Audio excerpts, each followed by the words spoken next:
Bonjour à tous et bienvenue dans ce nouveau numéro des métiers de demain. Les métiers de demain, c'est votre émission qui s'adresse à vous les jeunes, mais peut-être aussi les moins jeunes qui vous interrogez sur votre avenir professionnel. Alors, quelles études choisir pour faire quoi?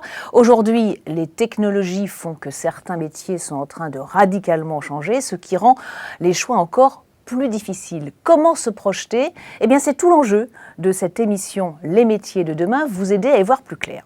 Ce mois-ci, on a décidé de vous parler des métiers autour du design, de la création, de l'architecture d'intérieur. Design graphique, design produit, design d'espace, design numérique.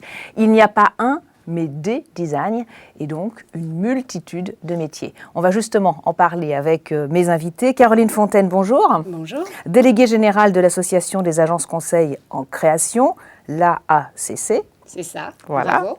Gilles Poplin, directeur de Penningen. Alors Penningen, c'est l'école d'architecture intérieure, de communication et de direction artistique. Bienvenue sur ce plateau. Bonjour Florence. 3 étudiants seront avec nous. On a là Anaël Uzan, bienvenue, Basile Lamy. Tout à l'heure, on recevra Lucas Benkemoun.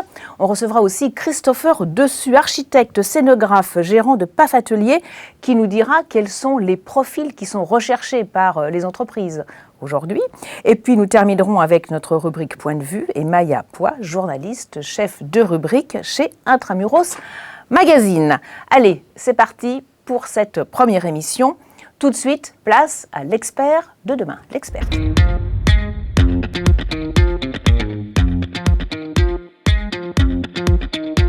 Bonjour Caroline Fontaine, déléguée générale, on le disait, de l'Association des agences conseils en création. Alors un mot de l'AACC? Alors, l'AACC, en fait, c'est un syndicat professionnel, c'est-à-dire que nous, moi, je représente à peu près 130 agences de création en France et mon rôle, c'est d'être leur porte-parole, comme ce matin, par exemple, sur votre plateau, et je vous remercie de cette invitation. Et vous êtes bien placé pour parler du sujet. Question toute simple pour les jeunes qui nous regardent, c'est quoi le design ? Je le disais un petit peu en préambule, il n'y a pas un, mais des designs aujourd'hui? Oui, alors il y a des designs, mais moi, je dirais, ma définition du design, c'est comment est-ce qu'on arrive à transformer quelque chose de fonctionnel en quelque chose d'expérientiel.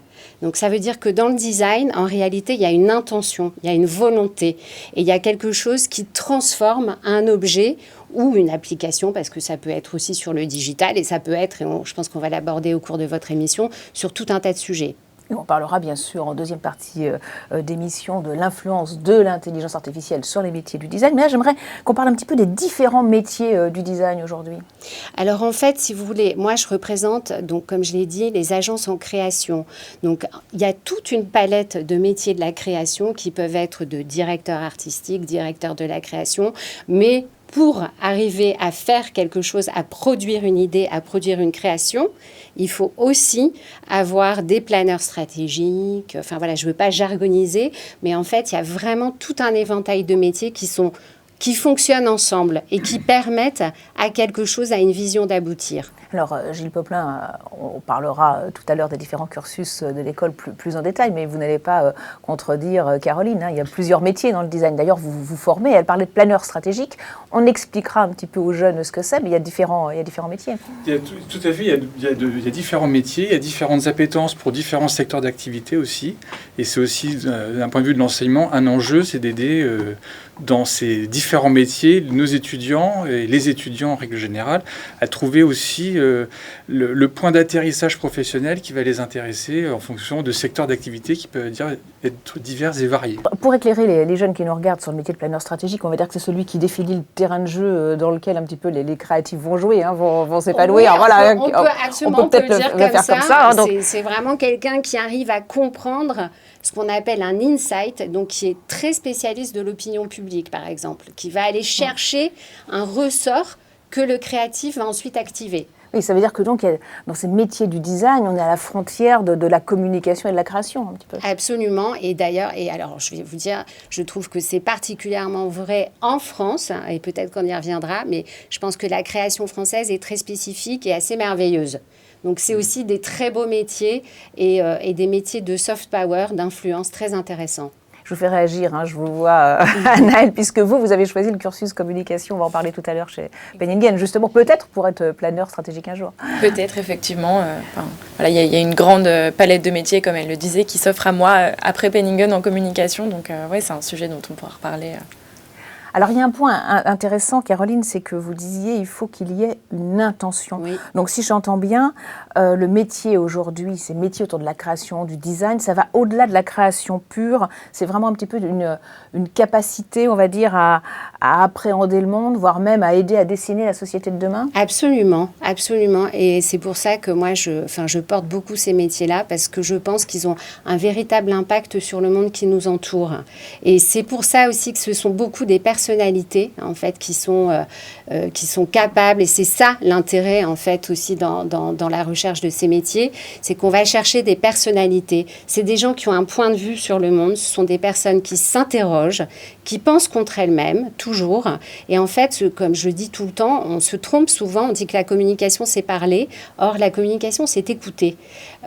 Pour pouvoir parler, il faut d'abord écouter. Et pour avoir un propos, il faut être capable, encore une fois, d'aller chercher, d'avoir cette envie, cette appétence pour l'autre, être quelqu'un qui a une curiosité intellectuelle, artistique, évidemment.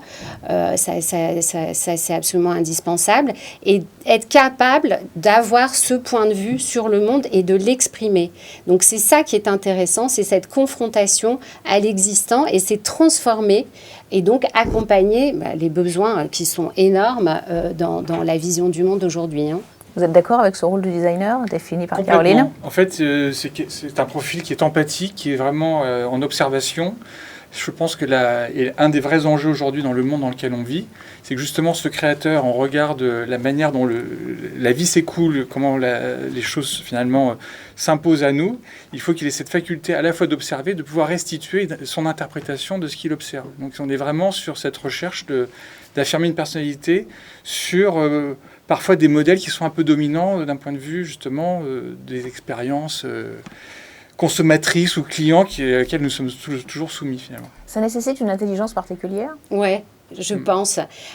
Et je pense que justement, c'est assez joli, j'ai envie de dire, parce que c'est un mélange entre de réelles expertises. Il ne faut pas croire que tout le monde peut faire ça. On a besoin d'avoir des bases, etc. Mais c'est aussi quelque chose qui relève de qui on est assez profondément. Donc, c'est à la fois ce que j'appelle du hard et du soft. C'est-à-dire que vous avez besoin d'avoir, encore une fois, cette base. Quand même, vous avez besoin souvent de revenir à une théorie de votre propos, etc. Mais vous avez aussi besoin d'avoir cette appétence tout à fait particulière pour le monde qui vous entoure, d'une manière ou d'une autre. Voilà, ça peut être au travers de la lecture, au travers de l'art, enfin plein de choses.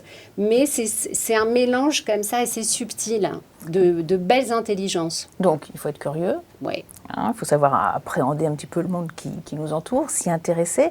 Et il y a un point important aussi, il doit y avoir cette volonté de fédérer. Vous aimez bien prendre l'exemple de la cérémonie d'ouverture des Jeux Olympiques.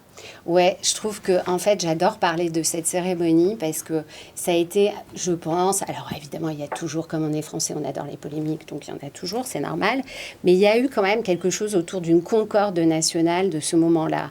Et pourquoi ? Parce que je pense que justement, ça racontait ça. C'était pour moi l'expression de ce qu'est la France, c'est-à-dire une confrontation absolument incroyable d'un point de vue créatif entre le traditionnel et le super audacieux. Ce qui part complètement... Qui au monde peut mettre une espèce de schtroumpf bleu, je veux dire, nu, à part les Français. Personne. Enfin, je veux dire, ça n'existe pas. C'est ce qui distingue la création française. Mais c'est fou. Et en fait, quand vous regardez aussi la séquence avec la garde républicaine et Aya Nakamura, par exemple, pour moi, c'est l'équivalent de la pyramide du Louvre. Vous voyez, personne ne fait ça. C'est-à-dire, c'est une confrontation extrêmement audacieuse entre quelque chose d'hyper contemporain et quelque chose d'hyper classique, hyper traditionnel. Et ça, c'est le génie français. Qui veut réagir ? Moi, je suis totalement d'accord, d'autant que on a le plaisir de compter parmi notre corps enseignant Joachim Ronsin, qui a participé à l'identité des jeux et qui a mis sa pierre à l'édifice. Mais ce qui est très intéressant dans ce que vous dites, Caroline, c'est qu'en définitive, c'est ça la création. C'est aussi savoir parfois créer des associations qui finalement sont porteurs d'une émotion qui peut être nouvelle. Et c'est là où ça devient créatif. La création, c'est l'inconnu, c'est pas ce qui est connu. Donc quelque chose qui va peut-être nous perturber, nous déranger, en définitive, nous fait avancer d'une manière culturelle et sociétale aussi.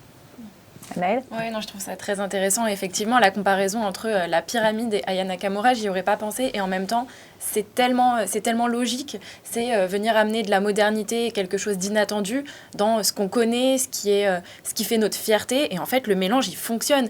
Et je pense qu'aujourd'hui, si on demandait aux gens si on retirait la pyramide du Louvre, ils diraient non, parce qu'ils se sont habitués à cette idée. En fait, on vient vraiment implémenter dans l'imaginaire des gens une évidence à laquelle ils ne s'attendaient pas. Moi, c'est ça que j'aime bien dans la création.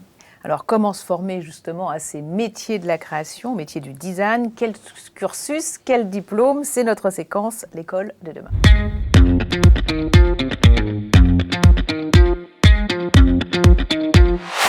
Et on va continuer d'en parler avec vous, Gilles Popelin, directeur de Penningen. Mais tout de suite, une plongée dans l'école en images.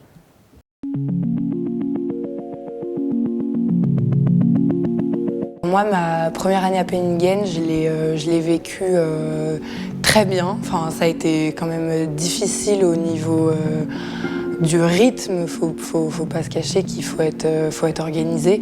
Après, moi, je suis quelqu'un qui ne suis pas toujours très bien organisé. Pourtant, ça s'est très bien passé. Pouvoir acquérir autant de niveaux en si peu de temps, en voyant les portes ouvertes, je me suis dit c'est incroyable, j'y arriverai pas forcément. Et au final, c'est pas si impossible que ça. Avec du travail et de la motivation, on arrive à un niveau assez satisfaisant.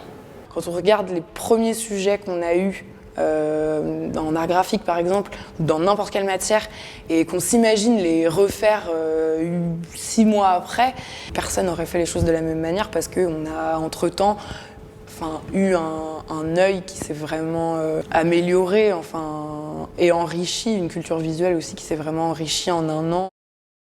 En première année, on a des élèves qui sont des débutants absolus et d'autres qui ont déjà un niveau qui est déjà bien confirmé. Il ne faut pas penser que les élèves qui arrivent en ayant déjà un niveau avec un peu d'expérience sont les seuls à avoir leur chance pour passer en deuxième année, parce que parfois ce sont des élèves qui sont un petit peu bloqués et des élèves qui arrivent qui n'ont pas de bagage mais qui ont vraiment une ouverture d'esprit et qui ont des vraies dispositions. C'est souvent ceux-là qui font les meilleurs étudiants. C'est vrai qu'il y a une notion d'effort qui est quand même assez importante, mais pourtant, s'ils suivent bien les conseils, on les voit très rapidement, les progrès arrivent vite, quoi. Et le conseil vraiment à côté de ça, c'est vraiment d'être curieux, d'aller visiter des musées, des expositions et aussi d'aller faire des voyages. Tout ça, ça va permettre de stimuler leur créativité au fur et à mesure, tout au long de leur vie professionnelle aussi. Ce sera très intéressant d'être très ouvert aux autres cultures. On aime bien aussi avoir des exercices qui soient aussi intéressants pour les élèves qui se destinent au graphisme que pour les élèves qui se destinent à l'architecture intérieure. Du coup, on a par exemple un exercice de travelling à l'intérieur d'un décor. Donc c'est du dessin numérique et c'est en même temps de l'étude de décors, de perspectives, d'objets, voilà. En gros, dessiner, ça fait toujours du bien, même avant, pour se préparer. Dessiner ce qu'ils trouvent beau, parce que j'imagine qu'il y aura forcément, une ambiance, un éclairage, un contraste, c'est aiguiser son œil et puis ça finit par donner des élèves qui ont une vision personnelle. Oui, cette vision personnelle à laquelle vous tenez beaucoup, Gilles Popelin. Alors un mot sur l'école qui propose, on va le rappeler, 3 cursus, près de 900 étudiants. C'est ça. Donc après, trois cursus, une d'architecture intérieure, une de communication et de stratégie créative, et une de direction artistique en images et médias. Voilà, donc trois formations qui se déroulent pédagogiquement de la même manière. Avec la formation en communication qui est un peu plus récente ? Qui a été créée il y a 5 ans, justement, qui est le fruit de ce qu'on exposait sur l'évolution des métiers de la création, qui sont nécessairement, finalement, teintés aussi d'un planning stratégique aujourd'hui, et donc sur lequel on ne peut pas, d'une certaine manière, séquencer les choses de manière aussi binaire que d'un côté le planning et de l'autre côté la création. Il faut pouvoir faire rentrer les choses les unes un peu dans les autres. Oui, il y a des liens, il y a des passerelles. Il y a vraiment des liens à trouver. Ouais. Comment on entre à Penningen ? Alors c'est très simple. Il n'y a pas d'entretien, il n'y a pas d'admission préalable. C'est sur inscription dans la limite des places disponibles. Il faut avoir 18 ans et le baccalauréat. Voilà. Hors Parcoursup. Hors Parcoursup. Donc c'est le premier arrivé qui est le premier servi quelque part. C'est ça. Et les études d'art, alors moi ça m'interroge parce que les études d'art, j'ai découvert qu'elles étaient excessivement sélectives. Pourquoi est-ce qu'il n'y a pas de sélection en première année? Vous la faites plus tard, cette sélection? Cette sélection, en fait, cette première année est donc un atelier préparatoire pour des étudiants qui sortent du bac, la plupart du temps, donc qui ont 18 ans, qui ont peut-être une intuition, une motivation, et donc ils vont avoir 28 semaines de cours avec des exercices qui sont fondamentaux, qui n'ont jamais été traversés avant. Donc c'est vraiment, c'est souvent très, très nouveau pour eux. Et donc c'est cette première année qui va leur donner les clés pour passer, le cas échéant, en deuxième année à Penningen ou dans un autre établissement s'ils le souhaitent. On entre en première année, mais pas seulement, on peut entrer plus tard. On peut rentrer au sein d'admission parallèle sur dossier, c'est le cas de... Ben voilà, justement, on va en parler avec Anaëlle Usan, 5e année de communication, Anaëlle. Exactement. C'est ça. Un parcours un peu atypique, hein, puisque vous étiez à l'ESSEC avant. Alors pourquoi après l'ESSEC, avoir décidé d'intégrer ce parcours communication à Penningen, donc dans une école a priori d'architecture intérieure et de création? C'est une très bonne question. C'est vrai que à la sortie du bac, je pensais plutôt me diriger vers du marketing. Donc, j'ai fait un peu le cursus classique de l'école de commerce. Et en fait, je me suis rendu compte que ce que j'aimais, c'était pas nécessairement vendre un produit, mais plutôt vendre une image de marque. Et donc, c'est pour ça que je me suis plutôt orientée vers la communication. J'ai entendu parler de Penningen par une amie en commun. Et j'ai découvert qu'en fait, on pouvait vraiment apprendre à identifier les points forts d'une marque, à communiquer sur son image, sur ses valeurs. Et c'est ça qui m'a intéressée et surtout, moi, je dirais la richesse des cours, des professeurs. Voilà, c'est vraiment ça qui m'a intéressée. Qu'est-ce qu'on fait dans ce master communication Ouais, qu'on ne ferait pas dans une autre école de com, de marketing ou de publicité? je trouve que ce qui fait la spécificité de Penningen, en fait, c'est qu'on vient vraiment apprendre à analyser une marque, sa plateforme de marque, donc ce sur quoi elle voudrait communiquer, que ce soit son produit, sa personnalité, en fait. On vient vraiment apprendre à décortiquer ça pour, par exemple, venir toucher une nouvelle cible ou alors changer un certain point de son image. En fait, le but, c'est vraiment d'installer la marque dans l'imaginaire des gens et donc de travailler sur toute cette image-là, que ce soit par les mots, par les couleurs, par la photographie. En fait, on vient vraiment travailler toute l'image au global d'une marque pour changer la manière dont elle est perçue. Quels sont les cours que vous avez et est-ce que vous sentez quand même qu'il y a une dimension artistique plus importante que dans une autre école qui serait pas Penningen ou une école de création? Oui, on a des cours, donc on a à la fois des cours de croquis, des cours où on apprend à interpréter des photographies. On a aussi pas mal de cours où on décortique des campagnes de communication, donc des publicités, des campagnes d'affichage. En fait, on va vraiment analyser ce qui a été fait et on va venir avec un œil assez pointu artistiquement, se nourrir de références. Donc nous, en tout cas, on nous encourage beaucoup, les élèves, à aller au cinéma, au musée, à lire, à regarder autour de nous, en fait, à aller chercher plein de petits détails qui donnent du caractère à tout ce qui nous entoure pour les implémenter dans nos créations. Donc, on a à la fois des cours un peu plus stratégiques et à la fois des cours un petit peu plus dans la création. Et puis ce qui est intéressant quand même, c'est un petit peu la structure de la classe, hein, la moitié qui vient d'école de commerce, la moitié plutôt de parcours créatif. Oui, c'est ça. On a vraiment deux types de profils au sein des élèves. C'est vrai qu'on pourrait se dire que, en tout cas, moi, je venais d'école de commerce, j'avais pas nécessairement... j'avais une appétence pour l'art, mais j'avais absolument aucun talent là-dedans. Je savais pas dessiner. Et en fait... Et maintenant, un peu mieux?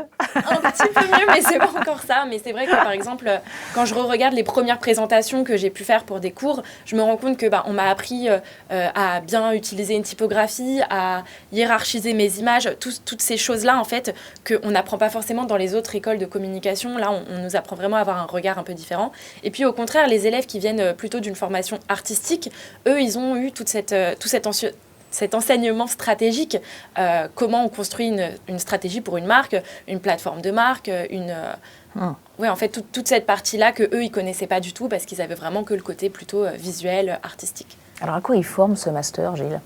Ce master, en fait, il forme, je pense, et je l'espère, et je l'appelle de tous mes voeux, un nouveau profil. Parce qu'effectivement, la société évolue, il y a des canons de communication qui s'imposent à nous, il y a des canons de création aussi qui existent. Et quand on a imaginé cette formation, notamment au travers de l'hybridation entre différents profils, ben on est un peu dans l'analogie qu'il y avait avec la pyramide du Louvre et de Louvre. En fait, c'est aussi d'essayer de créer, par l'interaction entre les individus, entre les sensibilités, et bien possiblement de nouvelles manières d'interagir et de co-construire la société de demain. Un mot peut-être, Caroline, sur ce parcours, finalement, cette hybridation dont mais parle en Gilles fait, Poplin et moi, Anaëlle. je trouve que c'est très intéressant parce que, en fait, ce dont ce monde a besoin et dont les entreprises ont besoin, c'est une intermédiation, c'est de la médiation. C'est le rôle stratégique des créatifs ou des communicants, c'est d'aider deux publics à se parler. Et en fait, cette double vision, je pense qu'elle permet, et en plus, il faut voir le monde dans lequel nous nous inscrivons, c'est-à-dire c'est un monde de content, voilà, d'hyper-création, etc. Et donc, je pense que ne suffit plus la vision hyper théorique et que d'avoir aussi une application finalement en création, en direction artistique, donc cette hybridation des deux, ça me paraît vraiment intéressant, oui, sur les challenges énormes auxquels il va falloir faire face. Concrètement, on invente, hein, et je remercie vraiment. Non, mais moi, je me suis vraiment posé la question. On invente les métiers de demain, c'est la raison pour laquelle on est là. Exactement, je me suis vraiment questionné en tant que directeur d'école, animé par ce qu'est la création, ce qu'est l'histoire de l'art, comment est-ce qu'on va chercher finalement à faire émerger des nouvelles idées, des nouvelles manières de penser, et surtout même de trouver des protocoles de communication. C'est pour ça que ce cursus s'appelle très basiquement communication. C'est développer la faculté d'écoute dont vous parliez, Caroline, c'est renforcé par la faculté d'observation que peuvent avoir certains de nos étudiants de par leur pratique artistique. C'est ça qui est vraiment à l'œuvre. Donc on invente. Oui. Je suis tout à fait d'accord avec ce que disait Caroline. En fait, on nous apprend vraiment à être les intermédiaires entre la marque et le graphiste, le créatif, puisque en fait, ils ne parlent pas du tout le même vocabulaire. Et je pense que... à travers tous mes stages, j'ai découvert vraiment ce choc entre les créatifs et les stratèges. Et il manquait vraiment cette personne au milieu qui parle ces deux vocabulaires et qui fasse le lien. Et donc, c'est exactement ça qu'on apprend en communication à Penningen. Alors, justement, le métier que vous envisagez de faire après vos études, puisque la 5e année, ça arrive bientôt. Oui, exactement. Vos projets. Oui, j'aimerais potentiellement peut-être m'orienter vers du planning stratégique, donc travailler dans une agence qui va encadrer des projets de communication pour des marques. Donc j'ai envie d'être la personne qui va recevoir un brief, donc une consigne en fait du client, et qui va échanger avec les graphistes, avec les créatifs pour produire une communication qui soit à la fois cohérente, qui soit intéressante, qui soit créative. Et voilà, j'aimerais être la personne vraiment qui encadre ce projet-là. Merci Anaëlle, bien sûr, on vous souhaite bonne chance. D'où viennent les étudiants que vous recrutez en première année? Quels sont les profils? Voilà. Une grande majorité des lycéens, qui soit sortent du bac, soit qui éventuellement ont fait 1 ou 2 ans d'école avant, mais c'est de la formation initiale, donc on est avec une population qui a entre 18 et 25 ans à peu près. Mais qu'est-ce que vous leur dites quand ils veulent s'orienter vers des études de design? Parce que ça peut faire rêver le design comme ça. Ça fait rêver. On peut en avoir ça fait un peu parcellaire, voilà. Ça fait rêver. Peut-être que je laisserai aussi les étudiants en parler mieux de leur expérience. Mais si je me remémore mon propre parcours, puisque j'ai eu la chance d'avoir fait cette prépa il y a très longtemps, c'est d'être animé par une ambition et un désir d'expression. Donc c'est de les accompagner finalement dans ce cheminement qui consiste à, au-delà de la projection, petit à petit, apprendre à réaliser des choses, à délivrer, parce que finalement la création c'est produire des choses. On peut tout imaginer, mais à un moment donné la création c'est est-ce que ça existe, est-ce que c'est tangible, est-ce que ça prend une matérialité, est-ce que ça existe. Donc on est régi par le temps, par les échéances, par tout ce qui va faire qu'à un moment donné on délivre. Et c'est ça qu'il faut apprendre, c'est apprendre à délivrer. Donc on accompagne les étudiants, ces jeunes gens, au-delà du fantasme finalement, qu'est-ce qu'il en coûte de matérialiser ces idées. Voilà. On va donner la parole à Basile Lamy, 5e année, direction artistique. Oui, exactement. Donc, directeur artistique, créatif en agence et travailler avec Anaëlle qui, elle, serait planeuse stratégique, si je comprends bien. Exactement, et je trouve ça assez intéressant parce qu'il y a une élève qui était un peu à l'œuvre de ça il y a déjà quelques années, qui avait été diplômée d'abord d'une école de business et qui après était rentrée à Penningen en tant que directrice artistique parce qu'elle pensait elle estimait selon elle que justement le pont ne se faisait pas assez bien entre ces deux départements, entre guillemets. Et c'est en ça que je trouve ça assez intéressant d'avoir des... Et d'ailleurs, les deux filières travaillent déjà entre elles au travers de 3 sujets, je crois, qui sont répartis sur 2 ans. Et du coup, c'est en ça que c'est assez intéressant. Alors, comment vous avez décidé de vous orienter vers des études de direction artistique? Si je ne me trompe pas, vous aviez hésité avec des études de journalisme? Oui, exactement. Mais je pense que ça rejoint un peu ce que vous expliquiez au début sur la capacité qu'on peut avoir de palper le réel et de pouvoir le concentrer dans des créations et de les matérialiser. Et de base, oui, je voulais faire du journalisme. Et de par mon oncle qui a fait cette école, qui me l'a recommandé, j'ai fini par y aller. Et je l'ai embrassé voilà. Dès que j'y suis arrivé. C'est le bouche à oreille. C'est souvent le bouche à oreille, hein. C'est comme ça qu'on vient vous voir. Qu'est-ce qu'on fait dans le master direction artistique, très concrètement, pour les étudiants, les lycéens là, qui nous écoutent? Eh ben, on apprend à lire une image, je dirais. On apprend à lire une image, qu'est-ce qui fait qu'elle est bien, qu'est-ce qui fait qu'elle est intéressante, que ce soit du choix du médium, donc est-ce que c'est du dessin, de la photo, de la vidéo, de l'illustration, ou est-ce que c'est son contenu qui nous intéresse, qu'est-ce qui se passe dedans, le maquillage, si c'est une photo, le stylisme, la direction artistique. Je trouve qu'on apprend à lire, on apprend le vocabulaire de l'image, et on apprend à la lire pour après pouvoir l'écrire nous-mêmes. Concrètement, qu'est-ce que vous avez comme cours? On a un cours qui est le cours qui commence de la première année jusqu'à la 5e année, c'est le cours de croquis. Ça, c'est l'enseignement un peu fondamental de Penningen, qui est celui qui, je trouve, apprend le plus justement à lire et qui éveille le plus l'œil. La progression, elle se fait très très vite et c'est ce qui nous permet d'avoir l'œil le plus aiguisé possible, je dirais. Et beaucoup d'élèves qui sortent de l'école regrettent souvent de plus faire de croquis, et certains s'inscrivent dans des ateliers d'ailleurs pour faire ça. Et sinon, à côté de ça, on a beaucoup de cours d'édition, de typographie, de mise en page, de photos, de réalisation vidéo. On aborde quasiment sans la prétention de tous les aborder, mais une très grande variété des métiers de l'image, sans vouloir les maîtriser, mais pour en comprendre les enjeux. Qu'est-ce qui vous plaît? Qu'est-ce qui vous plaît le moins dans la formation? On va lui boucher les oreilles, il ne va pas écouter. Non, mais je serai très honnête. Moi, je suis vraiment, sans langue de bois, je suis vraiment très très satisfait par l'intégralité de l'enseignement que j'ai reçu. Ce qui me plaît le plus, c'est qu'on se rapproche de nous-mêmes au fur et à mesure de la formation. On grandit, et justement, vous avez parlé de fantasmes. On grandit avec des fantasmes sur les images, comment elles sont faites. Il y a tout un ésotérisme face à ces choses qui nous semblent super lointaines. Et en fait, au plus on avance dans le cursus, au plus on comprend que tout ça est régi par une seule et même règle. C'est un travail acharné qui amène que des bons résultats, quoi. Un travail acharné. Alors ça, c'est important. Je vous tourne vers vous, parce que c'est ce qui ressort quand on demande des informations sur Penningen. C'est l'exigence qui est demandée. C'est une école très exigeante. Un rythme soutenu. En fait, ce qu'il faut comprendre, c'est que la création, c'est quelque chose de très fragile. Et pour la faire émerger, en fait, il faut acquérir pas mal de confiance en soi, mais pas une confiance qui soit de l'arrogance, mais simplement, finalement, une perception, une conscience de ce que l'on a produit. Et donc, ça appelle le don de soi. À un moment donné, finalement, pour créer des choses, ça n'existe pas, il faut les faire émerger. Et entre, finalement, ce qui se passe entre l'imagination et la raison, il y a ce qu'on disait tout à l'heure, c'est le réel.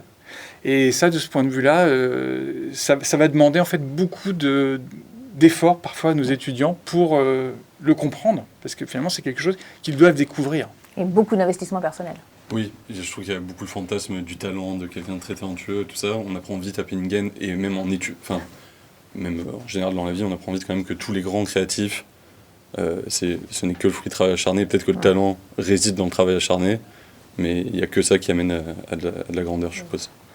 Un petit mot, comment est-ce que vous voyez votre futur professionnel? Vous avez envie de faire quoi? Parce que pareil, vous aussi, vous êtes en 5e année, donc il va falloir y penser. Eh ben, écoutez, j'y pense. Je dirais, moi, je fais beaucoup de photos, et j'aime beaucoup faire du documentaire, mélanger de la mise en scène, en reprenant un peu les codes de la mode et de la publicité, parce que je trouve que c'est un des types d'iconographie les plus puissantes.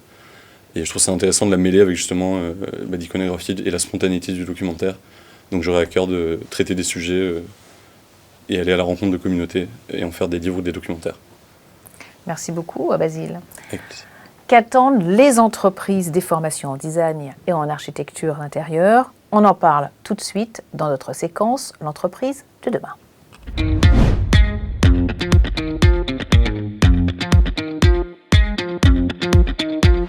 et Christopher Dessus, architecte, scénographe, gérant de PAF Atelier, atelier de conception d'architecture et de scénographie, nous a rejoint. Bienvenue.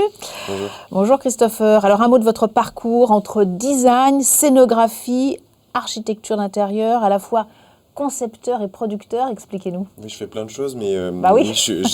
j'ai démarré à l'école d'architecture de Versailles. Donc je suis architecte de formation, architecte DE, diplômé d'État. Et tout de suite après mes études, j'ai eu plein d'expériences qui ont fait que la production m'a énormément intéressé. C'est-à-dire que la conception ne me suffisait pas d'une certaine façon. J'avais envie de savoir comment produire les choses que je dessinais. Et ces deux choses-là se sont un petit peu concrétisées avec du coup PAF Atelier, où depuis presque 8 ans, je travaille du coup dans ce grand écosystème et cette balance entre. Alors que fait concrètement PAF Atelier? Vous créez des lieux, des stratégies, des objets, on fait plein de choses. On fait plein de des choses. Événements. Oui, on fait plein de choses. J'ai tendance à caractériser peut-être 2 ou 3 pôles différents. On travaille énormément pour des marques. Sur plein de sujets différents, ça va du défilé au showroom, en passant par le pop-up, etc. Donc vraiment des événements, on va dire, plutôt commerciaux. On travaille énormément pour le domaine culturel aussi. On travaille avec le Théâtre du Châtelet, on travaille aussi pour des écoles, on travaille aussi pour le Musée des Arts Décoratifs prochainement. Un troisième pan qui moi, m'intéresse beaucoup et qui est lieu aussi de beaucoup d'expérimentation, c'est vraiment le milieu du spectacle, le spectacle vivant. Dont j'aime aussi travailler, notamment avec les énergies. La scénographie dans le spectacle vivant, c'est un peu différent, mais nous, on essaie aussi de collaborer avec cette grande institution, si on veut bien. Alors, vous êtes mandaté aussi pour revoir l'aménagement des espaces du Centre Pompidou? On a fait partie, en fait, de la grande, on va dire, du grand concours qui a eu lieu, justement, sur le schéma directeur du schéma culturel et directeur du Centre Pompidou. On est arrivé avec une agence d'architecture qui s'appelle Ares Mathéus et Nomade Architecture en 3e position, donc on était très fiers de pouvoir le faire. Des réalisations concrètes, quand vous me parlez de tout ça, de scénographie. Des réalisations concrètes, là on vient tout juste de sortir un gros projet avec Diptyque, par exemple, qui est une marque que j'aime beaucoup à Paris et à Londres. On a travaillé du coup sur des installations artistiques liées à la musique, liées au design et liées aussi à l'olfactif, donc sur l'expérientiel et sur l'aspect très commercial. Prochainement, et j'espère que vous pourrez venir, on présente au Musée des Arts Décoratifs de Paris une nouvelle exposition dont on est le scénographe en collaboration avec Annette Lenz, le studio de graphisme en direction artistique. On travaille sur la nouvelle exposition de Paul Poiret. Donc j'ai hâte de pouvoir vous le montrer, ça sera en juin. Et d'autres projets arrivent, notamment en septembre, le lancement en fait une exposition aussi assez forte sur le design. Mais ça, je vous en dirai plus tard. Quand vous entendez tout ce que fait Christopher, Basile, vous dites bon voilà, j'ai du boulot assuré, il y a plein de champs possibles, il y a plein de possibilités, non? De toute évidence, c'est ce que je me dis, mais de toute évidence, c'est ce à quoi j'aspire aussi. Et du coup, c'est encore plus un plaisir de savoir que vous serez dans le jury de ce que vous avez dit de cette année pour les diplômes. Ce sera le seul nom qu'ils nous communiqueront. Voilà. En quoi ces métiers autour de la création, au sens large, sont indispensables pour les entreprises, puisque vous qui travaillez beaucoup avec les entreprises, justement? C'est fondamental pour venir aérer, je pense, ventiler aussi des choses. C'était très beau ce que tu disais juste dans la partie juste avant, qu'en fait la création c'est un domaine d'expérience et d'expérimentation aussi fabuleuse. La capacité qu'on a en tant qu'entreprise créative à collaborer avec d'autres domaines permet en fait aussi d'imaginer des nouvelles histoires. Notre métier c'est créer des nouvelles histoires et pas tout seul. C'est toujours avec des gens, toujours en collaboration avec des gens. Et j'ai l'impression que même s'ils pensent qu'ils le sont moins que nous, des grandes marques, etc., sont très créatives et sont toujours le point de départ de choses encore plus belles après quand on commence à collaborer et quand on commence à imaginer de nouvelles choses ensemble. Quels sont les métiers qui sont les plus représentés au sein de PAF Atelier? Avant tout l'architecture, donc l'architecture avec un grand A, mais aussi l'architecture d'intérieur. Il y a beaucoup de designers aussi. Et puis depuis l'origine de PAF Atelier, beaucoup de graphistes et de DA. Pour moi, tous les métiers sont hyper complémentaires. C'est ça, les frontières sont très minces finalement entre les différents métiers du design. Oui, je pense que, comme je disais lors d'autres discussions, je pense que ce qui fait la qualité d'une personne qui travaille dans notre atelier, c'est sa personnalité Et on parlait de curiosité en préambule ou d'appétence à aller chercher ailleurs ce qui peut se passer, etc. C'est un peu ça l'atelier. C'est de composer avec plein de gens très très différents et qui ont potentiellement aussi des skills différents et des outils différents. Et j'en suis un peu le chef d'orchestre pour essayer de créer une sorte d'harmonie. Voilà. Architecte d'intérieur, designer, etc., directeur artistique, c'est vraiment une façon de penser ? Je crois. On évoquait au début d'émission le rôle du designer, c'est vraiment une façon de penser ? Quand j'enseigne, je dis toujours un bon designer, un bon architecte qui sort avec un diplôme, c'est quelqu'un qui a un point de vue. Et je pense que c'est une façon de penser parce qu'on est obligé, en fait, je pense que notre rôle, c'est d'avoir un point de vue sur notre société quand même. On ne fait pas juste des dessins dans notre coin et on imagine des choses dans notre coin, où on n'utilise pas du métal comme ça, on n'utilise pas du bois comme ça. Il y a toujours un contexte dans lequel on s'insère. Je trouve que créer contextuellement, de manière locale, avec des gens autour de soi, de manière humaine, ça fait partie de notre métier à 100%. Donc oui, c'est hyper important. Il faut avoir des convictions. Tout à fait. Pour peut-être faire bouger le monde de demain, je pense, notamment aux questions environnementales, etc. Essayons. Là aussi, les designers ont un rôle, Caroline ?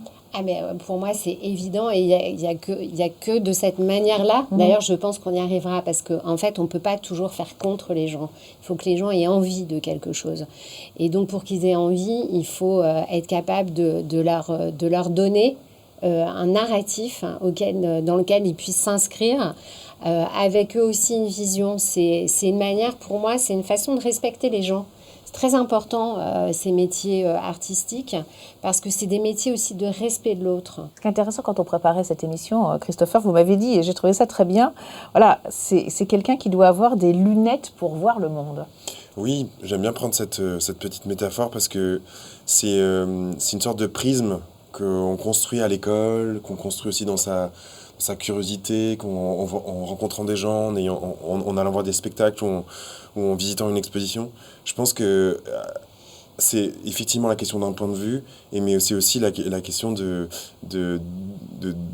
travailler du coup avec une sorte de méthodologie, de voir les choses avec une certaine méthode, de voir la chose avec une certaine clairvoyance, en faisant des ponts, en faisant des connexions. Ah, ça peut-être que ça va m'intéresser. Ah, cette partie-là peut-être peut m'inspirer pour un futur projet. Ah, l'œuvre de Magritte que je viens de voir aujourd'hui, peut-être qu'elle peut avoir une influence sur mon travail aujourd'hui. Et c'est ce genre de choses que je disais avec mettons des lunettes et ça va nous permettre peut-être de voir les choses autrement. Merci Christopher. Allez, vous restez bien sûr tous avec nous. Là, on continue d'échanger dans un instant sur les métiers de la création, du design, de l'architecture d'intérieur. On va entendre dans quelques instants un troisième étudiant, Lucas. À ne pas manquer non plus notre rubrique Point de vue avec Maya Poix, journaliste, chef de rubrique chez Intramuros Magazine. On se retrouve dans un instant.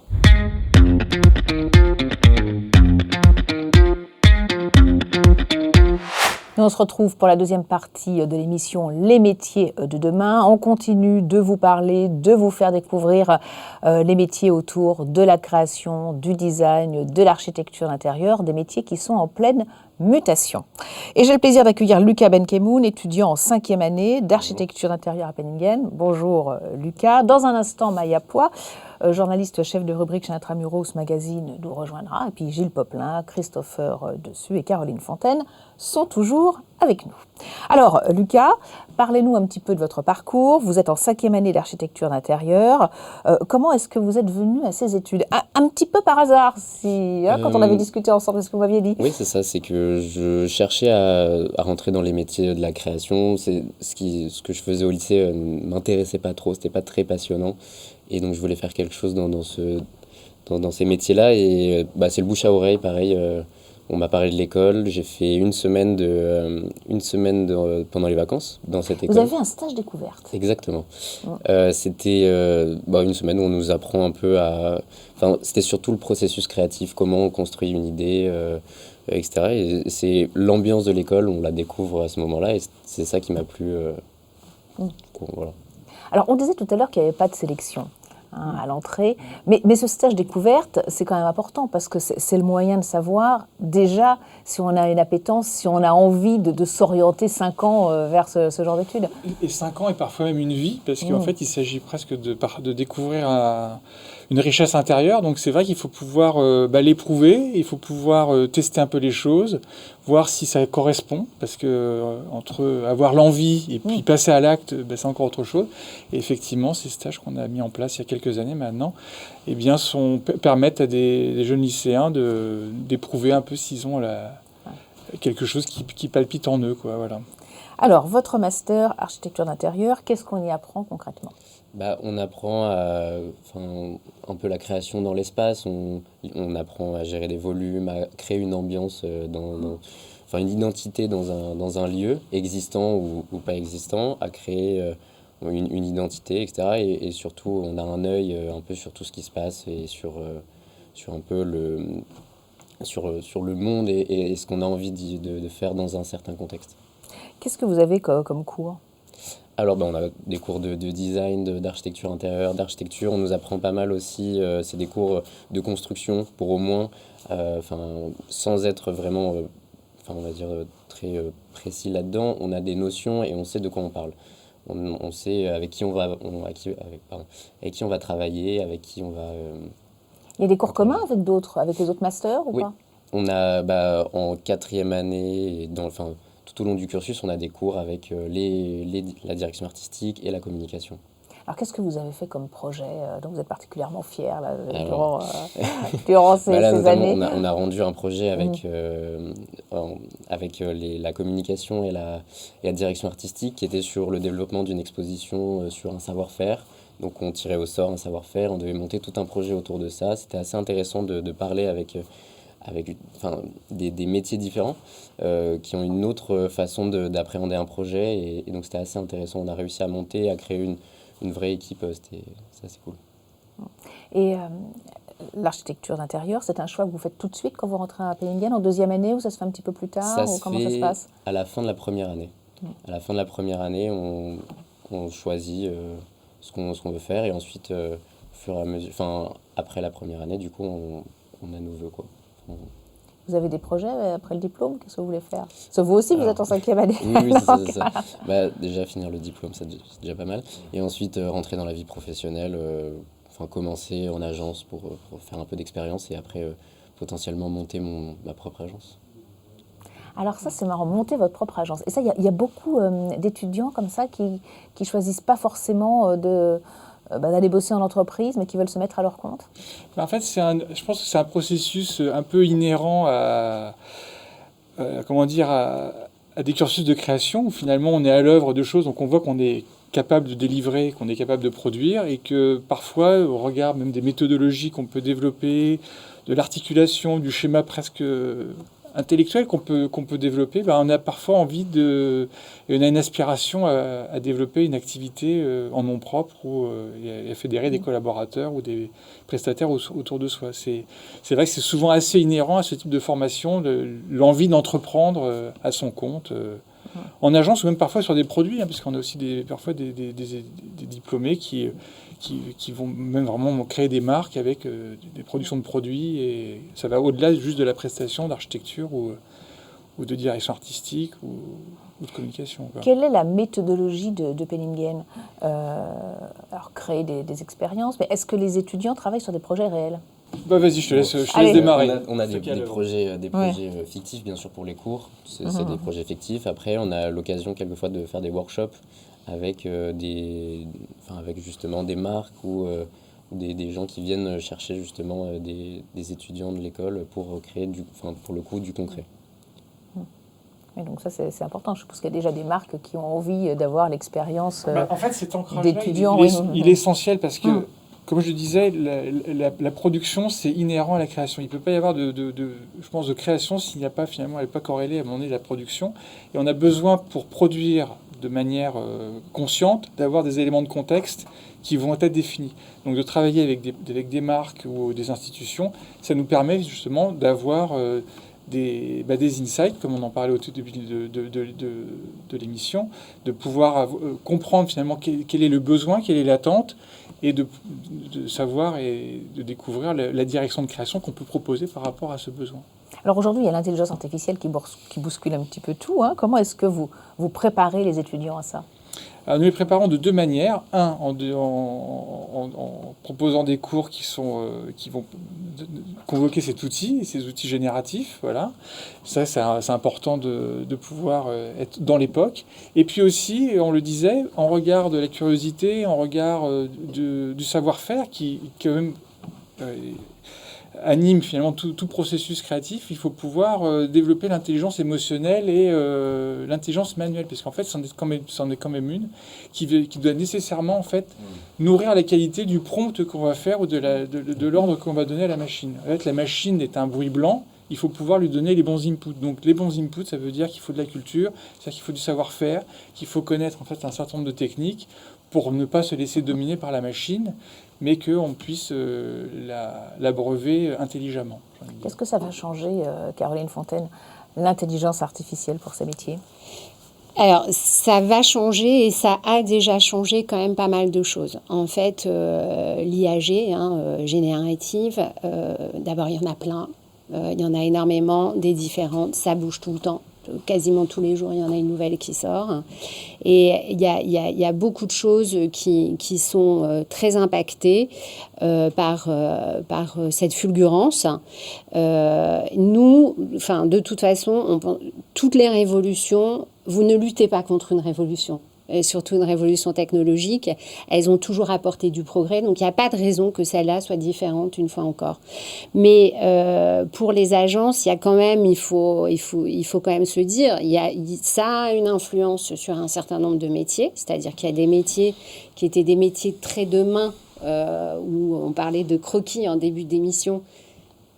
Ces métiers-là, si vous voulez, je pense que quand même, à terme, ils vont être différents, en tout cas. Ils vont disparaître ou ils vont être différents ? Ils seront différents. En fait, tout va être, je pense, différent. C'est quand même une extension, si vous voulez, du pouvoir de la créativité, en réalité, une IAG.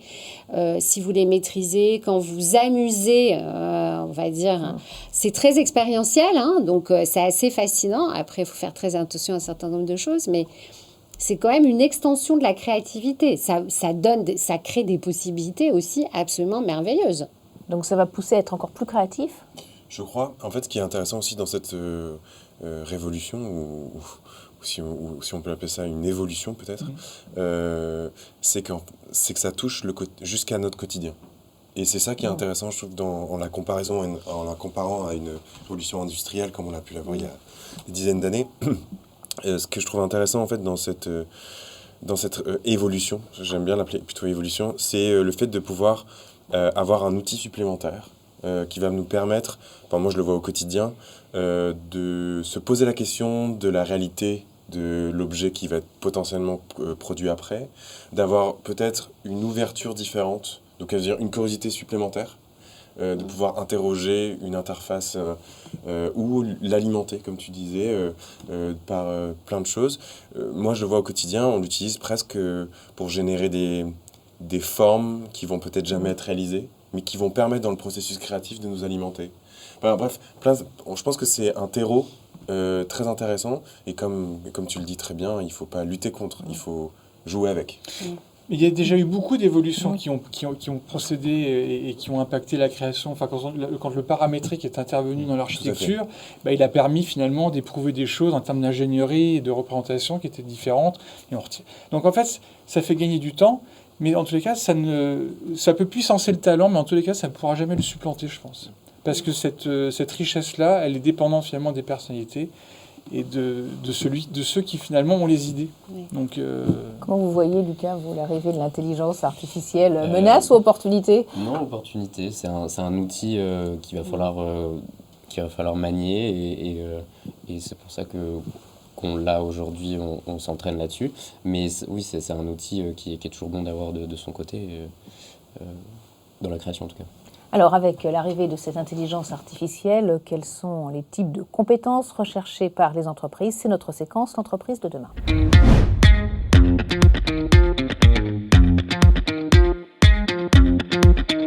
Christopher, quels sont les profils que vous recherchez très concrètement aujourd'hui dans votre atelier? Je pense qu'on discutait un petit peu avec Lucas et puis avec d'autres étudiants. Je pense que quand on arrive sur le marché du travail, en tout cas de la création, ce qui, moi, en tout cas, me touche, c'est les personnalités. C'est-à-dire au-delà des compétences, au-delà de pouvoir faire des rendus 3D, de la 3D, utiliser des logiciels spécifiques, manier l'IA, etc., etc. Je pense que c'est avant tout une personnalité, c'est-à-dire une personne qui est capable déjà de toucher, de me toucher, ou en tout cas toucher la personne qui va pouvoir aussi être embauchée. Et au-delà de ça, essayer d'être dans une idée commune, de trouver des atomes crochus. C'est comme une relation qu'on démarre, c'est la mise en place en fait comment dire, de relations plutôt à long terme. Et ce côté long terme et de durabilité, c'est un peu complémentaire à tout ce qui nous arrive aussi aujourd'hui dans la création, où on a tendance à dire que potentiellement tout va un peu plus vite, l'IA peut nous permettre d'aller plus vite, mais avant tout, je pense qu'on a besoin d'objets durables et de relations durables. Et c'est ça que je cherche. Caroline Fontaine, et vous, dans les agences de création, quelles sont les demandes des entreprises? En fait, il y a beaucoup de diversité au sein des agences de création. Donc, par exemple, si vous êtes un spécialiste du social, vous allez avoir besoin de personnes qui sont capables d'analyser la data de manière hyper efficace. Donc, un esprit d'analyse, de synthèse et de recommandation à partir de ça. Si vous êtes aussi dans cette thématique-là, c'est assez intéressant aussi, c'est des profils, par exemple, quasiment vous pouvez recruter des micro-influenceurs parce qu'ils sont tous les jours en train de faire ce que l'entreprise va vous demander de faire. Donc ça, c'est une typologie, si vous voulez. Et puis après, vous allez avoir besoin toujours, j'ai envie de dire, En fait, ce qui est intéressant dans une agence aussi, c'est l'émulation entre les personnes. Donc ce qui est bien, c'est d'avoir des profils très divers qui arrivent à une forme de confrontation intellectuelle et d'émulation intellectuelle. Donc, comme je dis tout le temps, moi j'ai des agences, ils vont recruter des historiens, des médiévistes. Et à côté de ça, ils vont avoir quelqu'un qui sort de Penningham. Et c'est les deux ensemble qui va faire la singularité de l'agence. Quel regard vous portez sur les formations aujourd'hui, les formations en art appliqué? Je pense que c'est fondamental. Moi, c'est grâce aux formations que je suis sorti de ma situation sociale. Pour la petite histoire, mes parents sont agriculteurs dans le sud de la France. J'étais pas du tout prédestiné à aller dans les arts ou dans le design. Je connaissais même pas le mot design, je pense à 15 ans, quoi. Et je pense que c'est l'école, moi, qui m'a énormément construit. Et je pense que l'école publique, puis il y a eu l'école aussi il y a eu aussi l'école privée. Et puis ce qui me donne aussi aujourd'hui envie de transmettre. C'est-à-dire que je pense que l'école peut encore amener à des vocations, et la formation est fondamentale à mon avis encore aujourd'hui. En tout cas, elle a porté ses fruits, en tout cas pour moi. Oui, puisque vous êtes enseignant vous-même. En quoi les stages, l'alternance, c'est essentiel? Dans l'atelier, on a aussi on a des alternants et des stagiaires. Moi, j'apporte une très grande bienveillance au statut du stagiaire, et à l'alternant, c'est encore autre chose, mais pour essayer de faire en sorte qu'il soit déjà dans une démarche de pédagogie. Être stagiaire, c'est pas répondre à tous les besoins d'une agence et aller faire des photocopies. C'est pas du tout ça que je vois quand on a des gens en agence, surtout en créa. Je pense que c'est vraiment les accompagner vers un métier. Et ça, c'est quelque chose qui est fondamental à faire. L'alternant, pour moi, et je trouve que l'alternance en particulier est un merveilleux outil qui a été mis en place par l'État, justement pour faire en sorte que les étudiants jeunes puissent intervenir directement en agence, et surtout apprennent par le projet. Parce que apprendre effectivement par le projet en école, par des cas, c'est fondamental, des cas physiques, mais quand on est directement en face d'un client et qu'on est vraiment dans un cas pratique avec des vrais budgets, des choses comme ça, c'est vrai que c'est là qu'on apprend et qu'on prend aussi des risques. Ce qui va me permettre de titiller un peu Gilles Poplin. Pourquoi il n'y a pas d'alternance? Parce qu'on a un corps enseignant constitué de 140... Il n'y a pas de problème. Non, mais c'est un choix. Mais en fait, on a 140 enseignants dans l'école sur les 3 cursus, qui sont tous des professionnels en activité, puisque ce ne sont pas des enseignants qui ne vont qu'enseigner. Voilà, je pense à l'image de Christopher. Et donc, ils viennent aussi avec leur appétence. Et là où je ne fais pas d'alternance, c'est que comme je suis à la recherche vraiment d'un modèle pédagogique assez particulier, assez singulier, puisque j'essaie vraiment de faire émerger des profils ou des pratiques qui sont autres, je ne souhaite pas d'une certaine manière qu'elles soient trop entre guillemets, inféodé à ce qu'est le monde de l'entreprise actuel. Donc je pense qu'effectivement les stages sont intéressants parce que c'est un acte pédagogique qui permet de comprendre finalement qu'est-ce que c'est qu'une posture professionnelle. Ça, c'est indispensable de l'enseigner. Pour autant, je ne souhaite pas finalement que ça soit uniquement, que l'ancrage professionnel ne soit régi que par finalement une prestation à délivrer. Voilà. Donc je fais plus revenir finalement les enseignants en tant qu'alternants dans une logique d'enseignement, plutôt que l'inverse. Et c'est intéressant parce que l'école, en fait, est un lieu, entre guillemets, d'intergénérationnalité aussi. Et ça, c'est hyper important d'un point de vue d'évolution de la société aussi, je pense. Et comment vous établissez donc les liens avec les entreprises, les enseignants, mais il y a aussi ce moment fort lors du jury. Tout à fait. Racontez-nous. Alors, ce jury, il est depuis la création de l'école, dans sa forme actuelle, en 1968, constitué de jurys, de membres, personnalités qui sont extérieures à l'école, toutes professionnelles, avec des expertises diverses et variées. Caroline en a fait partie l'année dernière, mais on peut avoir vraiment des praticiens, on peut avoir des gens qui sont plus du côté du client, de la marque, de l'annonceur, comme on dit, et puis ceux qui font l'époque, théoriciens, journalistes, critiques. L'idée, c'est vraiment de mettre à la fin du cursus en interaction nos étudiants avec des professionnels et comprendre qu'ils sont en fait dans un moment d'échange et pas uniquement dans un moment de jugement. On a vu que ces formations allaient énormément bouger, notamment avec l'arrivée de l'intelligence artificielle, mais pas seulement. Est-ce que vous travaillez là tous ensemble pour penser justement à ces métiers de demain, pour co-construire des formations ? Alors moi, je avec fais les écoles, pas forcément Penningen, mais les écoles, oui, etc. Je fais partie en fait d'un certain nombre de comités pédagogiques. Et par ailleurs, moi, j'interviens, par exemple, à titre personnel et de par mon parcours dans pas mal d'écoles, parce que en fait, j'ai besoin de me confronter aux étudiants. Vous voyez, j'ai besoin de ça parce que sinon, encore une fois, on est des métiers de curiosité et pour être capable, il faut soi-même garder toujours ça en dépit des évolutions de carrière, etc. Et cette confrontation en fait avec les étudiants, elle est extrêmement importante aussi pour les marques parce que sinon elles sont complètes, enfin je veux dire c'est très vite on est trop loin, il y a un hiatus qui se crée, donc moi perso je fais partie pas mal de comités pédagogiques. Ouais. Christopher? On essaie, après il y a toujours une question de temps, c'est-à-dire que pour être créatif, un bon créatif je pense aujourd'hui il faut avoir du temps pour être curieux, il faut faire plein de choses. Je pense que moi, en tant que chef d'entreprise, je cours après le temps justement rémunéré aussi pour faire en sorte qu'on soit, on va dire, qu'on ait une valeur et que cette valeur-là nous rémunère et qu'on puisse vivre de notre travail parce que c'est quand même fondamental aujourd'hui de rappeler que le milieu de la création a besoin aussi de budget pour pouvoir exister et en plus de ça, toutes ces nouvelles choses, ces nouvelles évolutions nous prennent du temps, vont nous prendre du temps. Et il faut qu'on s'y attelle. Mais c'est un travail au jour le jour, quoi. Ce qui nous permet de boucler cette séquence avec le taux d'insertion des étudiants dans la vie professionnelle après Penningen, les salaires, les métiers, et est-ce qu'il est possible de poursuivre ces études après ?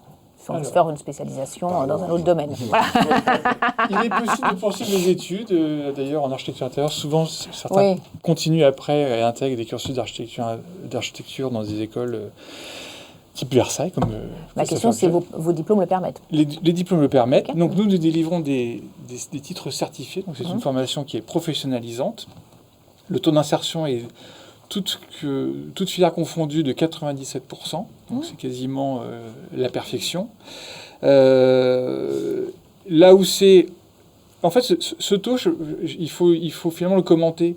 Je pense que nos étudiants, et c'est en ça que c'est important et que les formations sont importantes, on doit faire comprendre aux étudiants que dans le monde de la création, en fait, l'alignement de planète n'existe jamais. Et donc, il faut pouvoir développer une agilité en regard des rencontres qu'on peut faire, des opportunités qui se présentent, peut-être même des investissements qu'il y a à faire parfois à titre personnel pour progresser professionnellement. Donc, en fait, ce chiffre, il est dépendant, en fait, je pense, du profil des étudiants qui sont finalement aguerris au fait que c'est à eux aussi d'inventer les choses et de trouver le point d'ancrage professionnel. Donc ils sont agiles par rapport à ça. Je pense qu'accessoirement, ils ont été pas trop mal formés et ils sont aguerris finalement à tirer avantage et partie de moult situations et de trouver un intérêt dans les choses. En fait, c'est ça qui est intéressant, c'est de trouver un intérêt dans les choses. Avoir un point de vue, comme le disait Christopher, mais aussi de trouver un intérêt dans toute situation. C'est ça qui fait qu'on est créatif. En fait, ce qu'il faut comprendre, c'est que la création, c'est quelque chose qui s'apprend, qui s'entretient. C'est pour ça qu'on le fait plutôt jeune, généralement, parce que ça permet par la suite d'évoluer. Donc, oui, c'est un état d'esprit. C'est un moteur qu'il faut vraiment entraîner. Bon, et les salaires, alors, les parle gros sous, là. Les salaires, en fait, les enquêtes qu'on fait à 6 mois, 1 an et 3 ans, on est aux alentours de 32 000 € bruts annuels. Voilà, au départ, avec des revalorisations et des évolutions possibles au bout de 2, 3, 4, 5 ans, avec souvent quand même quand on est en entreprise ou en agence, une évolution qui est plus significative que quand on est en indépendant, où forcément on va chercher aussi le client, donc c'est un peu plus long, un peu plus compliqué. Voilà. C'est sûr. Merci à tous les 4. On a vu que les métiers du design, de la création étaient très diversifiés. Ils sont aussi très proches des métiers de l'artisanat. Une spécificité, là encore, bien française, pour pousser encore plus loin la création, l'innovation. C'est notre rubrique Point de vue.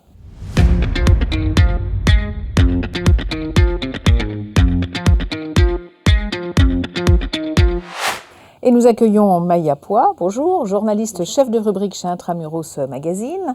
Alors Maya, vous voulez nous éclairer sur la proximité qui existe entre les métiers du design et de l'artisanat. On veut dire que c'est presque une relation de couple ? Oui, tout à fait. En fait, on a parlé un petit peu là pendant l'émission de pas mal de métiers, donc métier de designer, métier d'architecte d'intérieur, de scénographe, voilà, de tous les métiers de la création. Mais je pense qu'il y avait aussi tout un pan un peu plus au niveau de la création et de l'artisanat et des métiers d'art qui est important, dont on doit parler parce que voilà, ils font partie vraiment en fait d'un écosystème créatif au niveau français, en sachant qu'on a quand même des savoir-faire qui sont vraiment assez prestigieux en France. Donc il y a aussi un devoir de transmission et vraiment il peut y avoir une relation qui peut se créer entre les métiers du design, de la création et de l'artisanat. Alors justement, comment cette relation elle prend forme ? C'est des collaborations directes entre des designers et des artisans ? C'est des designers qui vont devenir artisans ? Est-ce que vous avez des exemples concrets ? Alors oui, tout à fait. Donc ça peut prendre plusieurs formes en fait. Donc dans certains cas, alors dans le cas très concret, des fois vous avez le designer qui va vendre son projet soit à une agence ou soit directement à une marque ou à un éditeur. Donc là, ça va être un procédé qui est beaucoup plus industriel. Dans d'autres cas, ça va vraiment être un designer qui, pour une pièce précise, va vouloir par exemple faire une pièce en bois, faire une pièce en métal et du coup n'a pas les compétences nécessaires pour appliquer ces pièces et donc là va faire appel à un artisan. Donc ça peut être des collaborations ponctuelles vraiment dans le cadre d'une collection en particulier et dans d'autres cas ça peut être une collaboration ponctuelle qui va devenir un peu pérenne. Là pour donner un exemple, par exemple je pense au designer Samuel Akocheberry. Donc lui est designer français et en fait a lancé donc son studio de design en 2013. Il avait son activité et il s'est associé à un ferronnier d'art donc qui s'appelle Bruce Cesser et ensemble en fait ils ont fait une première collaboration qui a très bien fonctionné et ensuite ils ont décidé depuis 2018 de lancer leur propre marque donc qui s'appelle SB26. Donc en fait c'est vraiment allier la compétence du designer avec le savoir-faire de l'artisan ici donc la ferronnerie d'art donc qui est vraiment le savoir-faire du fer forgé. Donc voilà, ça donne des pièces et ça leur empêche pas en fait d'avoir vraiment leur activité chacun de leur côté aussi, continuer d'avoir leur activité chacun de leur côté. Et dans d'autres situations, vous pouvez aussi avoir donc des designers qui peuvent aussi devenir artisans et avoir un peu la double casquette. Il y en a beaucoup qui ont cette double casquette-là. Il y a un exemple assez intéressant que je voudrais citer, c'est celui de Lisa Allegra. Donc elle est céramiste et en fait, je l'ai rencontrée l'année dernière dans le cadre d'un portrait et en fait, elle me racontait que elle donc a une formation de design totalement classique. Elle a fait quelques expériences, donc notamment en scénographie aussi, ou avec des marques et des éditeurs. Et en fait, au bout de quelques années, elle s'est rendue compte que c'était plus qu'elle avait besoin de retrouver en fait ce rapport à la matière, ce rapport à la terre, et elle a décidé de devenir céramiste en fait.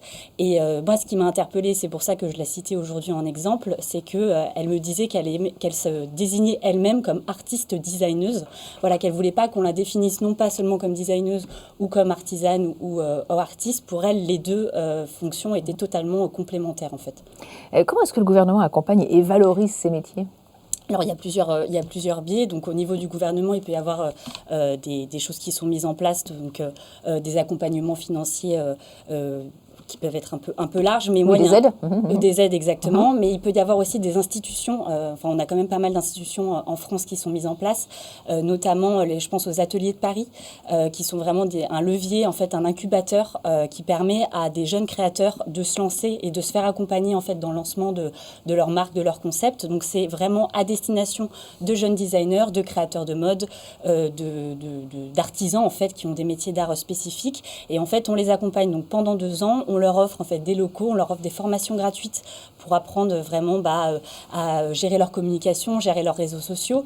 Ce qui est intéressant aussi pour eux, je pense, c'est que vraiment, vu il y en a une trentaine en général, ça crée du lien entre eux parce que du coup, forcément, ils se créent un réseau, ils créent vraiment du lien les uns avec les autres en fait. Donc c'est forcément un premier levier hyper important pour eux.